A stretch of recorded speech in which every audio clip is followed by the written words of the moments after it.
Leader నిల్. సంగారెడ్డిలో silent గా కాషాయ సేన. దశ దిశ చూపించేవారే కరువైపోయారా? రాష్ట్ర నేతల పర్యటనలే గట్టెక్కిస్తాయా?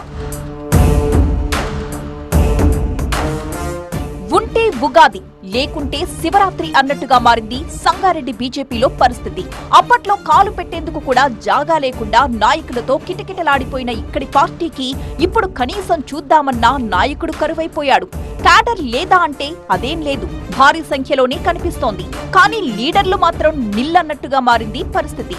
నియోజకవర్గ వ్యాప్తంగా బీజేపీకి కట్టర్ కార్యకర్తలు ఉన్నప్పటికీ వారికి దశా దిశ చూపించే లీడర్ లేకపోవడంతో పార్టీ మొత్తం డీలా పడిపోయింది. దీంతో అర్జెంట్ గా ఒక నాయకత్వం కావాలని డిమాండ్ చేస్తోంది సంగారెడ్డి బీజేపీ. రాష్ట్ర పార్టీ నాయకత్వం నుంచి చాలా కార్యక్రమాలకు పిలుపునిస్తున్నా ఇక్కడ మాత్రం అనుకున్నంత స్థాయిలో అవి సక్సెస్ కావట్లేదట. దీంతో ప్రత్యర్థుల ముందు నవ్వుల పాలైపోతున్నామని డై హార్ట్ బీజేపీ కార్యకర్తలు, ద్వితీయ స్థాయి నేతలు పలుమార్లు పార్టీ పెద్దలకు చెప్పుకున్నారట.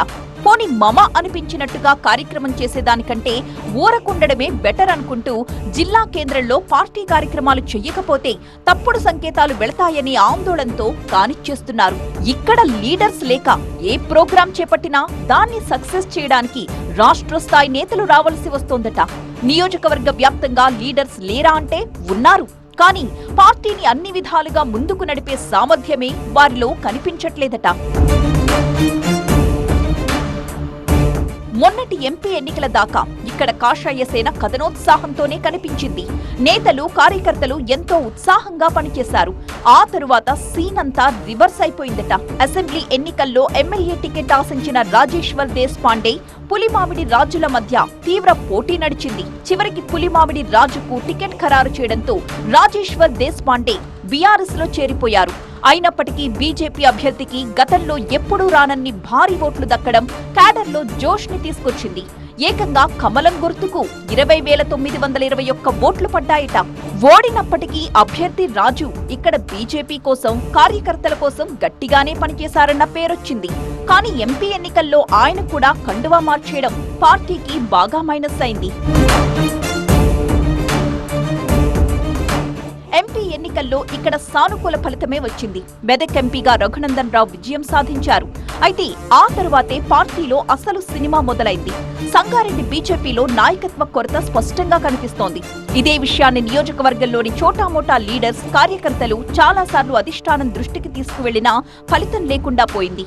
అసెంబ్లీ ఎన్నికల్లో ఎమ్మెల్యే టికెట్ రాకపోవడంతో అలిగి వెళ్లిపోయిన దేశపాండే రీఎంట్రీ ఇచ్చినా పెద్దగా పార్టీకి లాభం చేకూరలేదని తెలుస్తోంది. పేరుకు కొంతమంది లీడర్స్ ఉన్నప్పటికీ కార్యకర్తలకు అందుబాటులో ఉండే లీడర్, వారి మంచి చెడు చూసే మాస్ లీడర్ లేకపోవడం బీజేపీని డీలా పడేలా చేసింది. నడిపించే నాయకుడు లేక తమ బాధలు ఎవరికి చెప్పుకోవాలో కార్యకర్తలకు అర్థం కావట్లేదట. పార్లమెంట్ ఎన్నికలప్పుడు సామాజిక వర్గం కోణంలో కాంగ్రెస్ అభ్యర్థి నీలం మధు కోసం పార్టీ మారిన పులిమామిడి రాజు ఇప్పుడు అక్కడ ఉండలేకపోతున్నారట. ఇక్కడ మనం ఉండలేమంటూ అనుచరుల దగ్గర వాపోతున్నారట. త్వరలోనే తాను కాంగ్రెస్ ని వీడబోతున్నట్లు కూడా చెప్పారట. ఒకవేళ అదే నిజమైతే తిరిగి బీజేపీలోకి రావాలంటూ కొంతమంది నియోజకవర్గ సీనియర్లు రాజుతో చెప్పారట. పులిమామిడి రాజును తిరిగి బీజేపీలోకి తీసుకోవడం వల్ల పార్టీకి లాభమే తప్ప నష్టం ఉండదని పెద్దలకు కూడా ఈ విషయాన్ని చేరవేశారట. దీనికి గత అసెంబ్లీ ఎన్నికల్లో పెరిగిన ఓటింగే ఒక ఉదాహరణగా చూపించారట. రాష్ట్ర పార్టీ పెద్దలు కూడా రాజు రీఎంట్రీ పట్ల సానుకూలంగానే ఉన్నారట. మొత్తానికి స్థానిక సంస్థల ఎన్నికలలోపు ఇక్కడ బీజేపీకి బలమైన నాయకత్వాన్ని ఇవ్వకపోతే సంగారెడ్డిలో పార్టీ సంగతులు ఇక అంతే అంటూ హెచ్చరిస్తుంది క్యాడర్. మరి ఏం జరుగుతుందో చూడాలి.